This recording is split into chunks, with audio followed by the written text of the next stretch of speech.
Recording by Ed Humple. The Thames Valley Catastrophe by Grant Allen. It can scarcely be necessary for me to mention, I suppose, at this time of day, that I was one of the earliest and fullest observers of the sad series of events which finally brought about the transference of the seat of government of these islands from London to Manchester. Nor need I allude here to the conspicuous position which my narrative naturally occupies in the Blue Book on the Thames Valley Catastrophe, Volume 2, Part 7, ordered by Parliament in its preliminary session under the new regime at Birmingham. But I think it also incumbent upon me, for the benefit of posterity, to supplement that necessarily dry and formal statement by a more circumstantial account of my personal adventures during the terrible period. I am aware, of course, that my poor little story can possess little interest for our contemporaries, wearied out as they are with details of the disaster, and surfeited with tedious scientific discussions as to its origin and nature.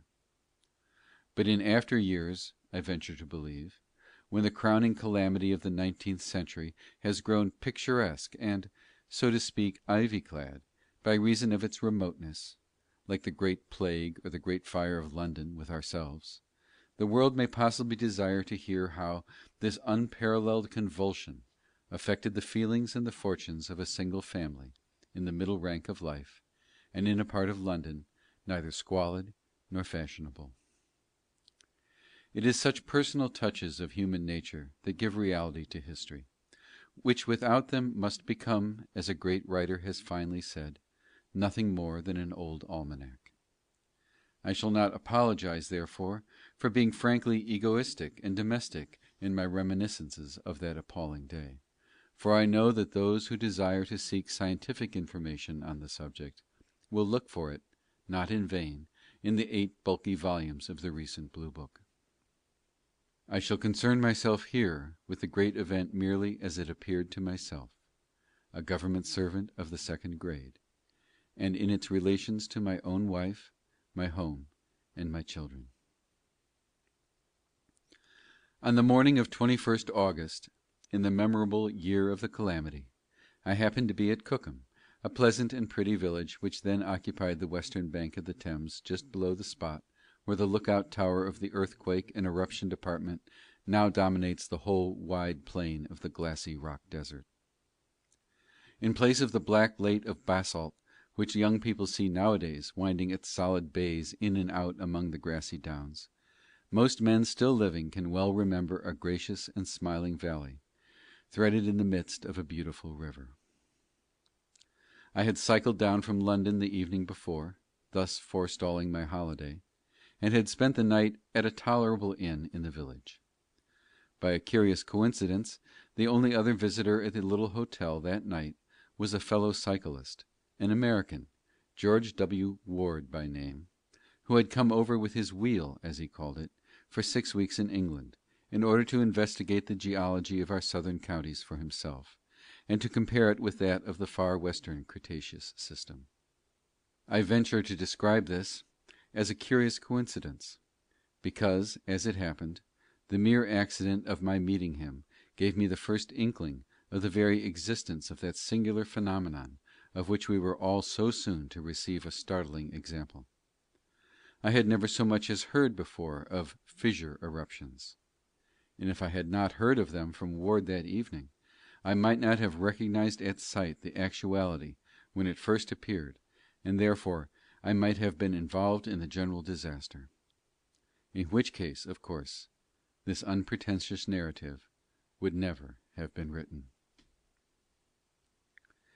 As we sat in the little parlour of the White Hart, however, over our evening pipe, it chanced that the American, who was a pleasant, conversable fellow, began talking to me of his reasons for visiting England. I was at that time a clerk in the General Post Office, of which I am now secretary, and was then no student of science, but his enthusiastic talk about his own country and its vastness amused and interested me. He had been employed for some years on the Geological Survey of the Western States, and he was deeply impressed by the solemnity and the colossal scale of everything American. Mountains, he said, when I spoke of Scotland. Why, for mountains your Alps aren't in it. And as for volcanoes, your Vesuviuses and Etnas just spit fire a bit at infrequent intervals, while ours do things on a scale worthy of a great country.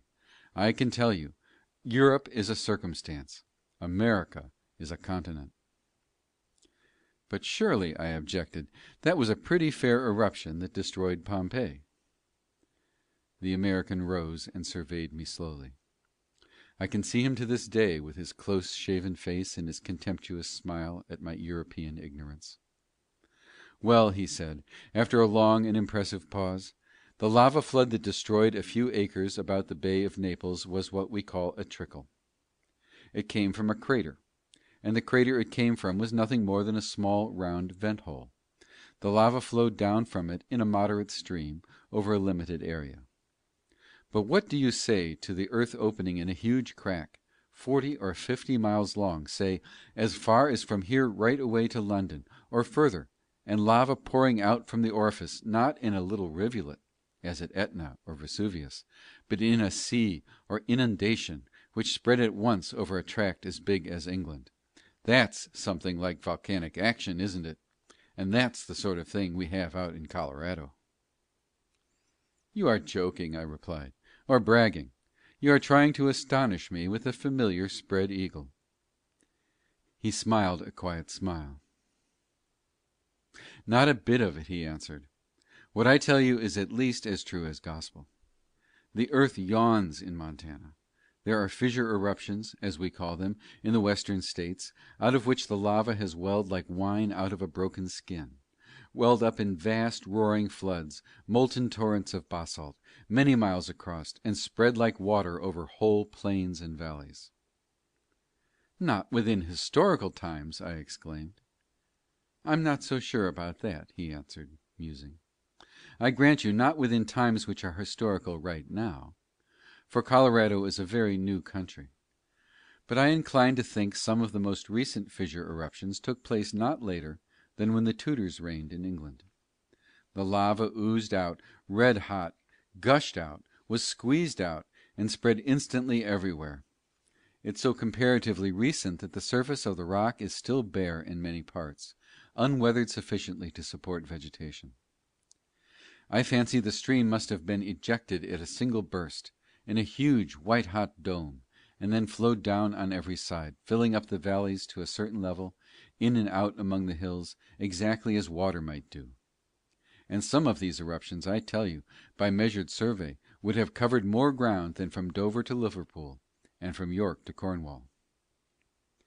Let us be thankful, I said, carelessly, that such things don't happen in our own times. He eyed me curiously. Haven't happened, you mean, he answered. We have no security that they mayn't happen tomorrow. These fissure eruptions, though not historically described for us, are common events in geological history, commoner and on a larger scale in America than elsewhere. Still, they have occurred in all lands and at various epochs. There is no reason at all why one shouldn't occur in England at present. I laughed and shook my head.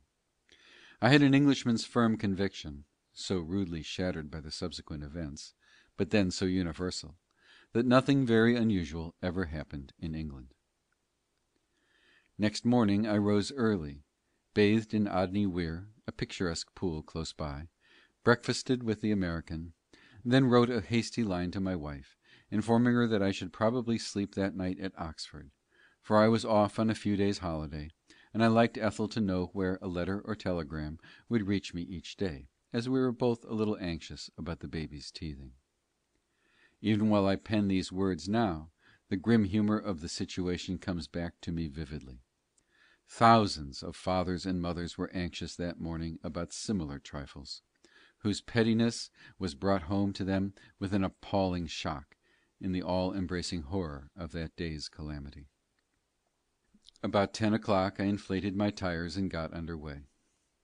I meant to ride toward Oxford by a leisurely and circuitous route, along the windings of the river, past Marlow and Henley, and so I began by crossing Cookham Bridge, a wooden or iron structure, I scarcely remember which. It spanned the Thames close by the village, the curious will find its exact position marked in the maps of the period.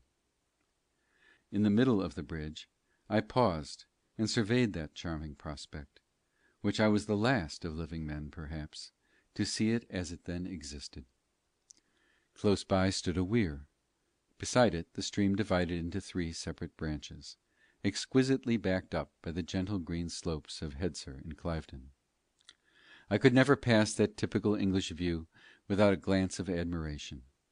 This morning I pulled up my bicycle for a moment and cast my eye downstream with more than my usual enjoyment of the smooth blue water and the tall white poplars whose leaves showed their gleaming silver in the breeze beside it. I might have gazed at it too long, and 1 minute more would have sufficed for my destruction, had not a cry from the towpath a little farther up attracted my attention.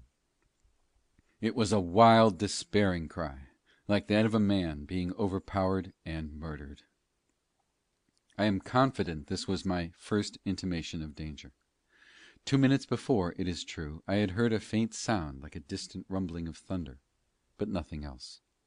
I am one of those who strenuously maintain that the catastrophe was not heralded by shocks of earthquake. For an opposite opinion, see Dr. Hay Wither's evidence in Volume 3 of the Blue Book. I turned my eye upstream. For half a second I was utterly bewildered. Strange to say, I did not perceive at first the great flood of fire that was advancing toward me. I saw only the man who had shouted, a miserable, cowering, terror-stricken wretch, one of the abject creatures who used to earn a dubious livelihood in those days when the river was a boulevard of pleasure, by towing boats upstream. But now he was rushing wildly forward, with panic in his face. I could see he looked as if close pursued by some wild beast behind him. A mad dog, I said to myself at the onset, or else a bull in the meadow. I glanced back to see what his pursuer might be, but then, in 1 second, the whole horror and terror of the catastrophe burst upon me. Its whole horror and terror, I say, but not yet its magnitude.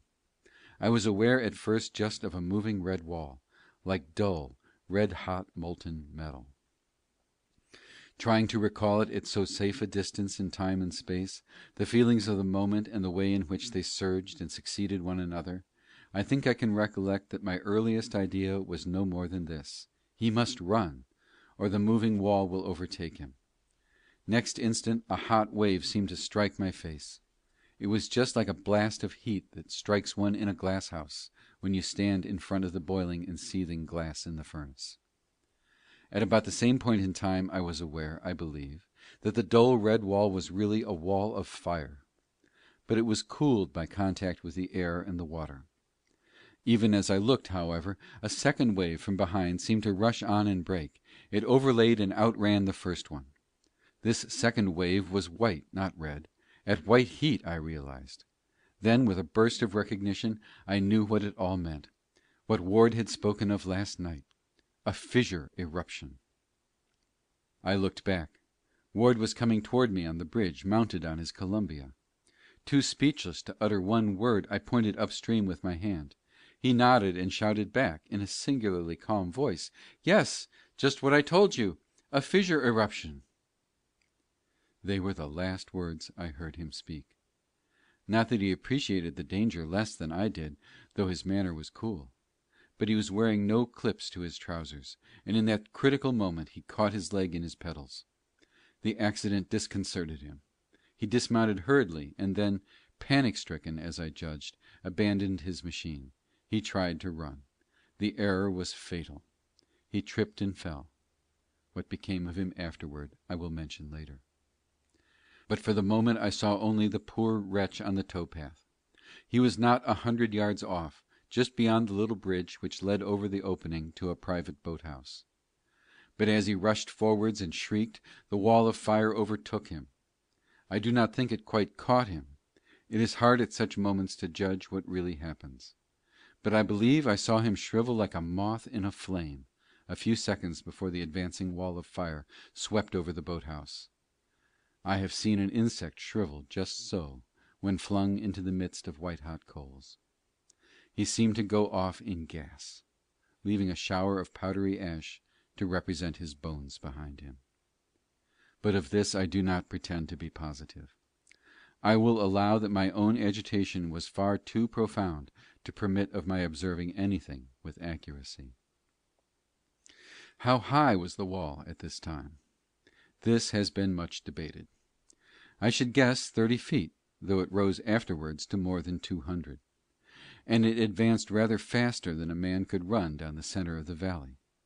Later on, its pace accelerated greatly with subsequent outbursts. In frantic haste, I saw or felt that only one chance of safety lay before me. I must strike uphill by the field path to Hedser.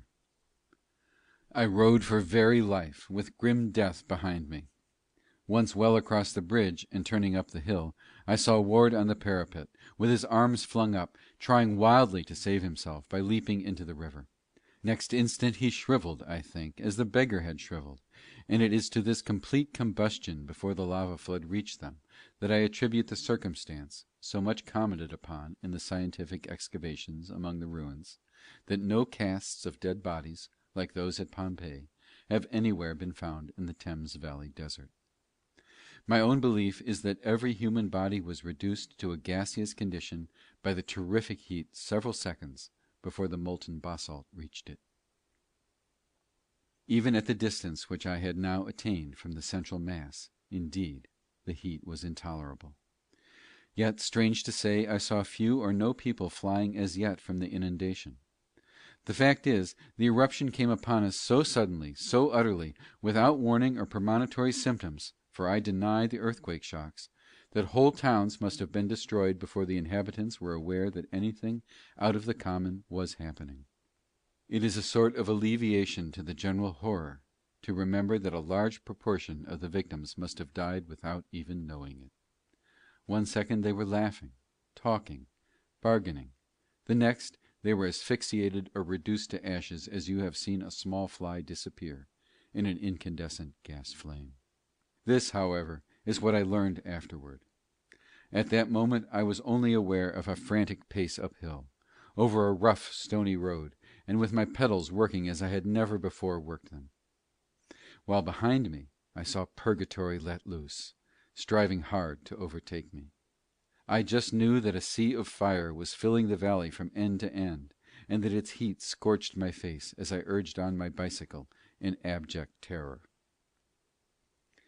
At this point, I will admit, my panic was purely personal. I was too much engaged in the engrossing sense of my own pressing danger to be vividly alive to the public catastrophe. I did not even think of Ethel and the children. But when I reached the hill by Hedser Church, a neat, small building, whose shell still stands, though scorched and charred, by the edge of the desert, I was able to pause for half a minute to recover my breath, and to look back upon the scene of the first disaster. It was a terrible, and yet, I felt even then, a beautiful sight, beautiful with the awful and unearthly beauty of a great forest fire, or a mighty conflagration in some crowded city. The whole river valley, up which I looked, was one sea of fire. Barriers of red-hot lava formed themselves for a moment now and again where the outer edge or vanguard of the inundation had cooled a little on the surface by exposure, and over these temporary dams fresh cataracts of white-hot material poured themselves afresh into the valley beyond it. After a while, as the deeper portion of basalt was pushed out, all was white alike. So glorious it looked in the morning sunshine that one could hardly realize the appalling reality of that sea of molten gold. One might almost have imagined a splendid triumph of the scene painter's art, did one not know that it was actually a river of fire, overwhelming, consuming, and destroying every object before it in its devastating progress. I tried vaguely to discover the source of the disaster. Looking straight upstream past Bourne End and Marlow, I descried with bleared and dazzled eyes a whiter mass than any, glowing fiercely in the daylight like an electric light, and filling up the narrow gorge of river towards Hurley and Henley. I recollected at once that this portion of the valley was not usually visible from Hedser Hill, and almost without thinking of it I instinctively guessed the reason why it had become so now. It was the centre of disturbance. The earth's crust, just there, had bulged upwards slightly, till it cracked and gaped to emit the basalt. Looking harder, I could make out, though it was like looking at the sun, that the glowing white dome-shaped mass, as of an electric light, was the molten lava as it gurgled from the mouth of the vast fissure. I say vast, because so it seemed to me, though, as everybody now knows, the actual gap where the earth opened measures no more than 8 miles across, from a point near what was once Shiplake Ferry to the site of the old lime kilns at Marlow. Yet when one saw the eruption actually taking place, the colossal scale of it was what most appalled one. A sea of fire, 8 to 12 miles broad, in the familiar Thames valley, impressed and terrified one 1,000 times more than a sea of fire 10 times as vast in the nameless wilds of Western America.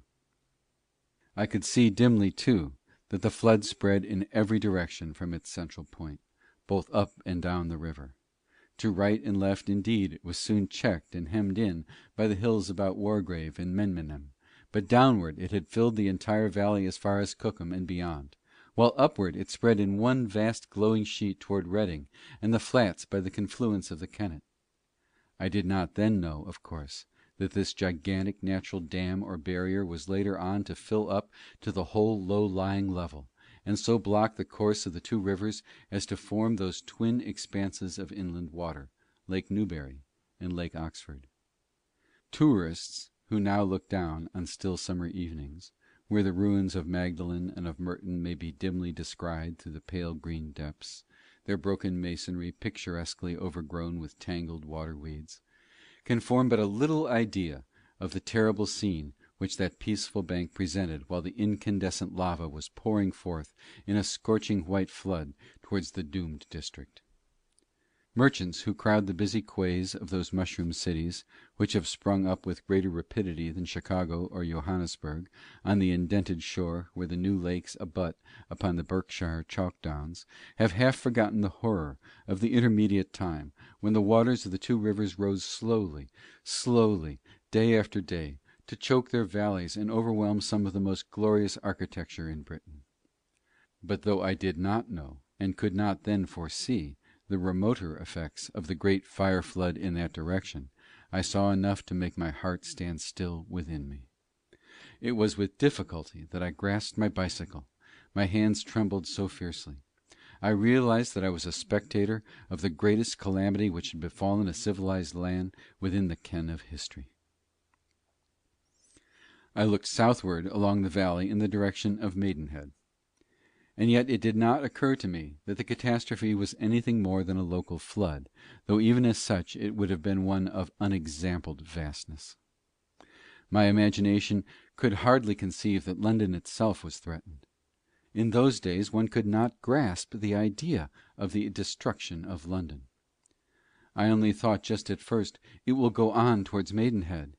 Even as I thought it, I saw a fresh and fiercer gush of fire well out from the central gash, and flow still faster than ever down the centre of the valley, over the hardening layer already cooling on its edge by contact with the air and soil. This new outburst fell in a mad cataract over the end or van of the last, and instantly spread like water across the level expanse between the Cliveden Hills and the opposite range at Pinckney's. I realized with a throb that it was advancing toward Windsor. Then a wild fear chilled through me. If Windsor, why not Staines and Chertsey and Hounslow? If Hounslow, why not London? In a second I remembered Ethel and the children.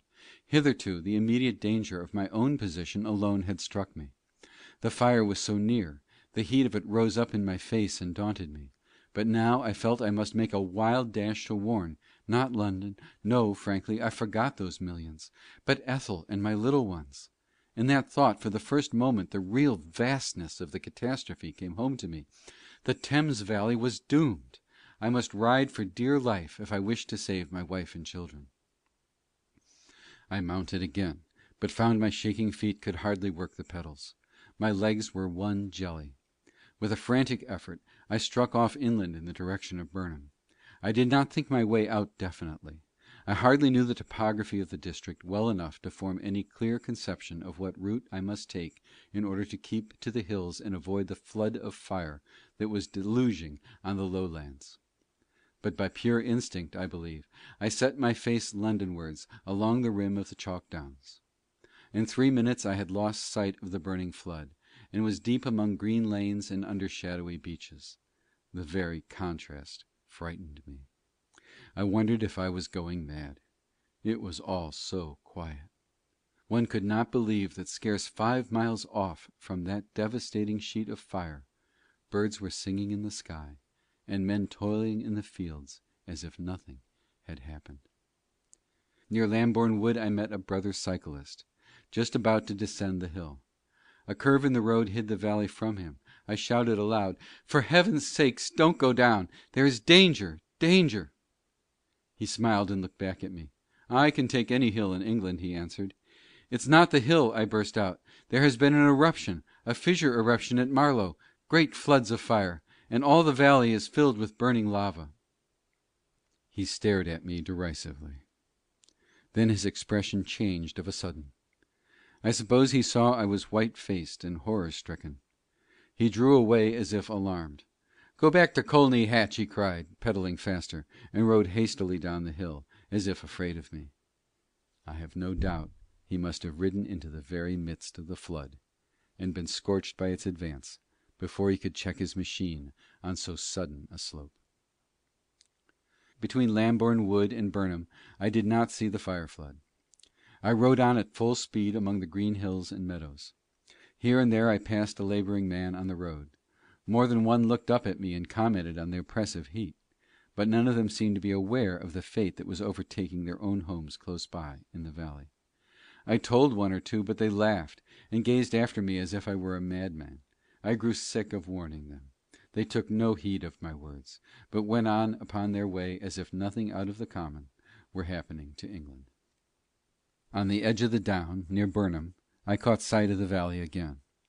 Here people were just awaking to what was taking place near them.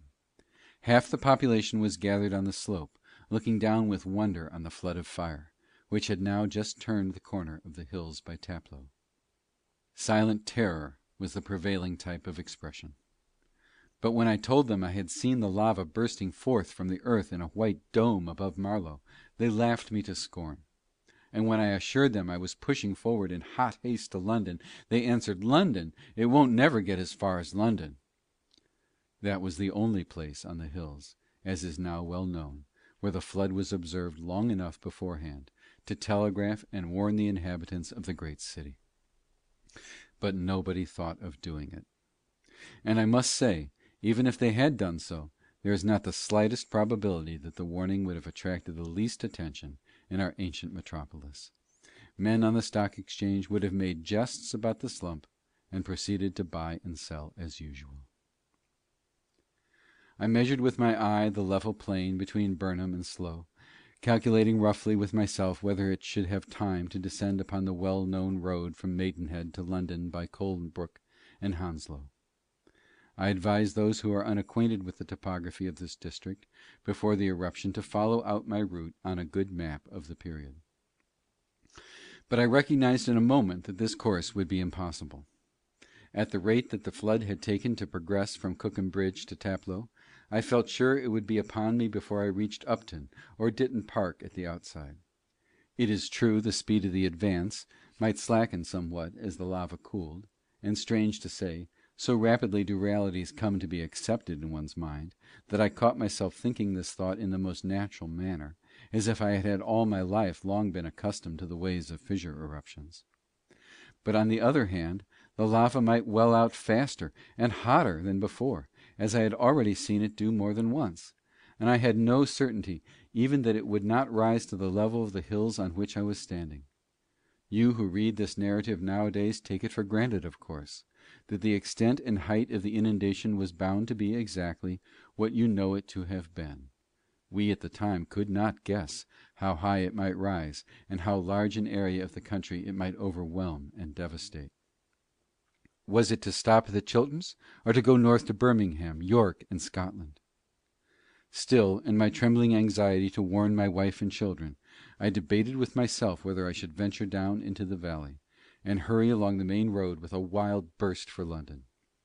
I thought of Ethel, alone in our little home at Bayswater, and almost made up my mind to risk it.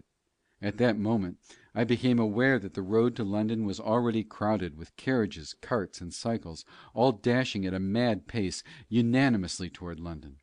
Suddenly a fresh wave turned the corner by Taplow and Maidenhead Bridge, and began to gain upon them visibly.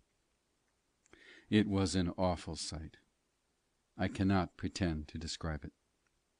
The poor creatures on the road, men and animals alike, rushed wildly, despairingly on.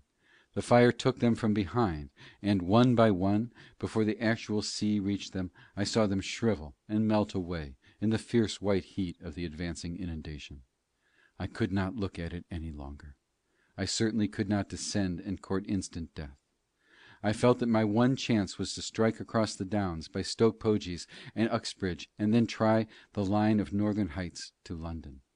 Oh, how fiercely I pedalled! At Farnham Royal, where again nobody seemed to be aware what had happened, a rural policeman tried to stop me for frantic riding. I tripped him up and rode on. Experience had taught me it was no use telling those who had not seen it of the disaster. A little beyond, at the entrance to a fine park, a gatekeeper attempted to shut a gate in my face, exclaiming that the road was private. I saw that it was the only practicable way without descending to the valley, and I made up my mind that this was no time for trifling. I am a man of peace, but I lifted my fist and planted it between his eyes. Then, before he could recover from his astonishment, I had mounted again and ridden across the park, while he ran after me in vain, screaming to the men in the pleasure grounds to stop me. But I would not be stopped, and I emerged on the road once more at Stoke Poges.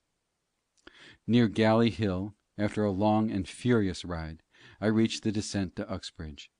Was it possible to descend? I glanced across, once more by pure instinct, for I had never visited the spot before, towards where I saw the Thames must run. A great white cloud hung over it.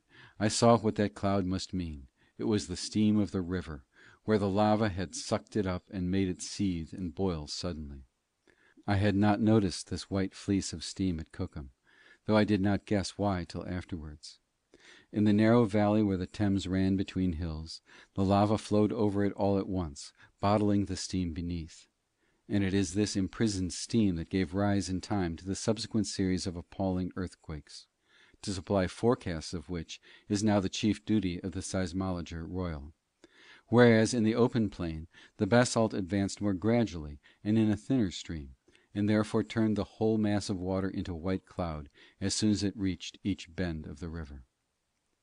At the time, however, I had no leisure to think out all this. I only knew by such indirect signs that the flood was still advancing, and, therefore, that it would be impossible for me to proceed towards London by the direct route via Uxbridge and Hanwell. If I meant to reach town, as we called it familiarly, I must descend to the valley at once, pass through Uxbridge streets as fast as I could, make a dash across the plain, by what I afterwards knew to be Hillington, I saw it then as a nameless village, and aim at a house-crowned hill, which I only learned later was Harrow, but which I felt sure would enable me to descend upon London by Hampstead or Highgate. I am no strategist, but in a second, in that extremity, I picked out these points, feeling dimly sure they would lead me home to Ethel and the children. The town at Uxbridge, whose place you can still find marked on many maps, lay in a valley of a small river, a confluent of the Thames. Up this valley it was certain that the lava stream must flow, and indeed, at the present day, the basin around it is completely filled by one of the solidest and most forbidding masses of black basalt in the country. Still I made up my mind to descend and cut across the low-lying ground towards Harrow. If I failed, I felt, after all, I was but one unit more in what I now began to realize as a prodigious national calamity. I was just coasting down the hill, with Uxbridge lying snug and unconscious in the glen below me, when a slight and unimportant accident occurred which almost rendered impossible my further progress. It was past the middle of August. The hedges were being cut, and this particular lane, bordered by a high thorn fence, was strewn with the mangled branches of the may bushes. At any other time I should have remembered the danger and avoided them. That day, hurrying downhill for dear life and for Ethel, I forgot to notice them. the consequence was, I was pulled up suddenly by finding my front wheel deflated. This untimely misfortune almost unmanned me. I dismounted and examined the tire. It had received a bad puncture. I tried inflating again, in hopes the hole might be small enough to make the precaution sufficient, but it was quite useless. I must submit to stop and doctor up the puncture. Fortunately, I had the necessary apparatus in my wallet. I think it was the weirdest episode of all that weird ride, this sense of stopping impatiently, while the fiery flood still surged on toward London, in order to go through all the fiddling and troublesome little details of mending a pneumatic tire. The moment and the operation seemed so sadly out of harmony. A countryman passed by on a cart, obviously suspecting nothing.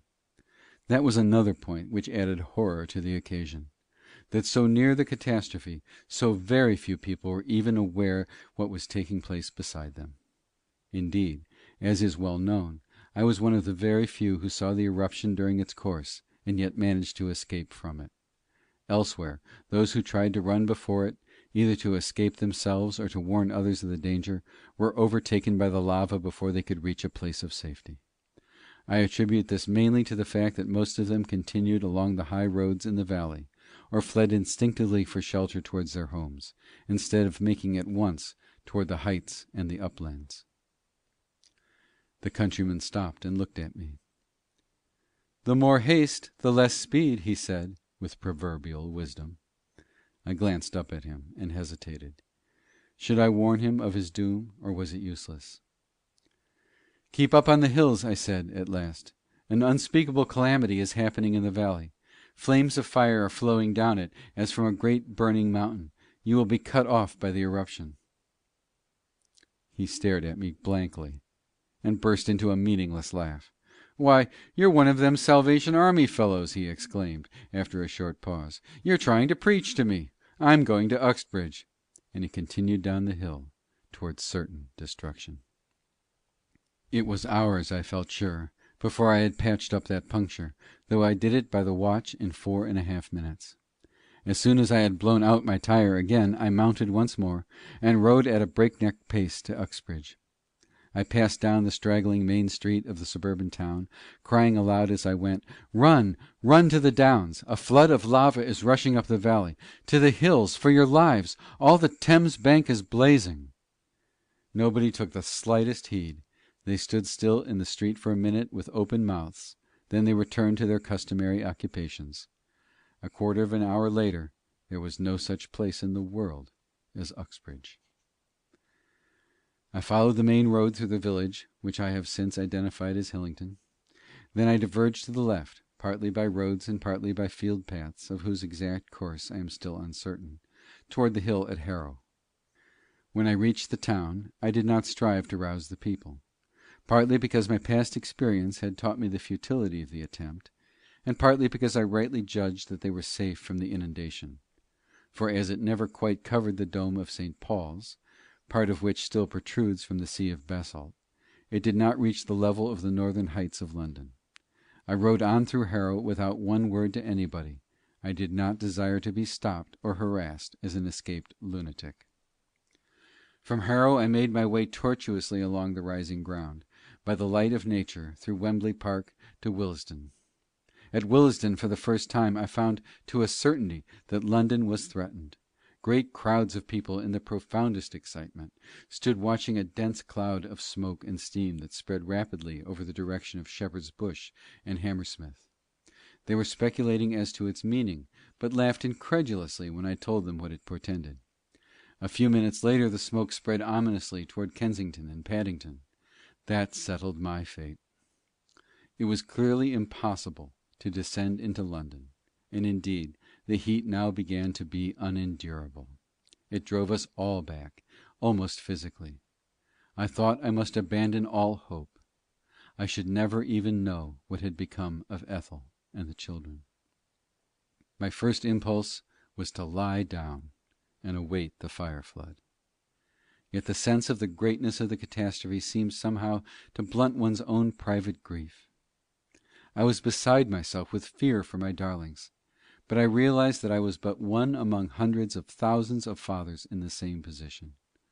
What was happening at that moment in the great city of 5,000,000 souls we did not know, we shall never know, but we may conjecture that the end was mercifully too swift to entail much needless suffering. All at once a gleam of hope struck me. It was my father's birthday. Was it not just possible that Ethel might have taken the children up to Hampstead to wish their grandpapa many happy returns of the day?